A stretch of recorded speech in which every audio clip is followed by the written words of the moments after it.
Hello, this is Mrs. Bohr, and this is the math lesson for Tuesday, May 5th. We're on page 687, lesson 28.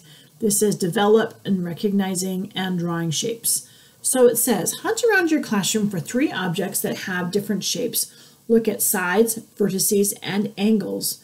Draw each shape and label it with its shape name.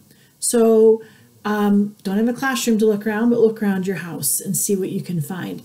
So I have some examples here to show you. Here's a lid from my bowl, and this would be a circle.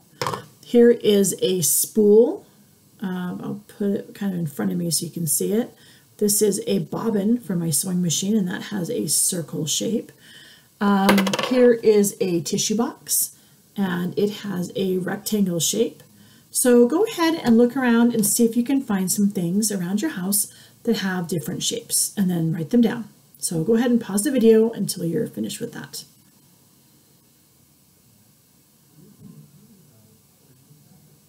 All right, let's look on page 688. These are showing us some examples of different shapes. So it has like the board with the, not the board, the crosswalk sign. We have a bus stop sign, we have a window, and the yield sign. So these are different shapes, and it's showing you some pictures, and it's showing you at the bottom the different shapes that you can draw. So here's a question to think about. A square can also be called a rectangle. Why? Why could I call a square a rectangle? So here's my shapes. Square, rectangle. There's nowhere to write the answer for this, just think about it. But can a square be a rectangle? And listen to my explanation. A rectangle has 4 sides, 4 angles, and 4 square corners. Opposite sides have the same length. So that's this side is the same and this side's the same. A square has 4 sides, 4 angles, and 4 corners.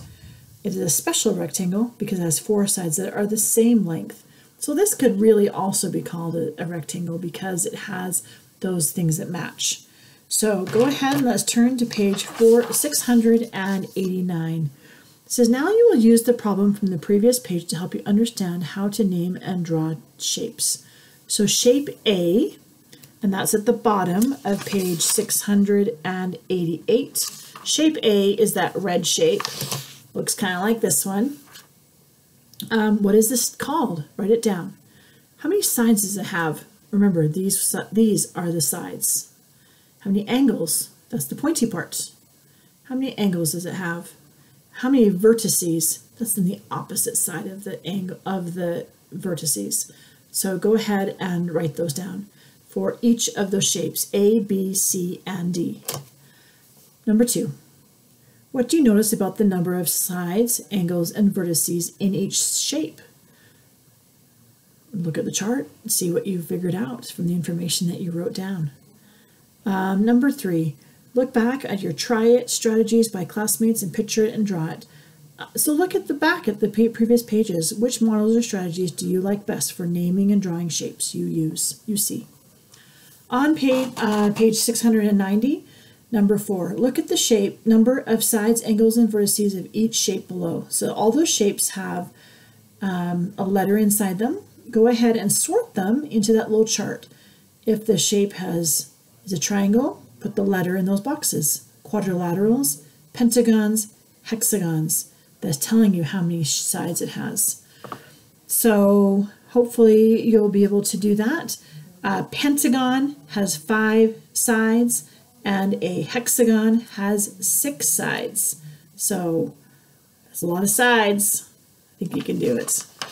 All right, let's go ahead and turn to page 691 and 692.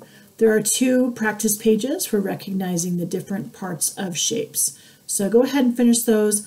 Let me know if you have any questions. I'd love to talk to you and help you figure this out. Talk to you later. Bye.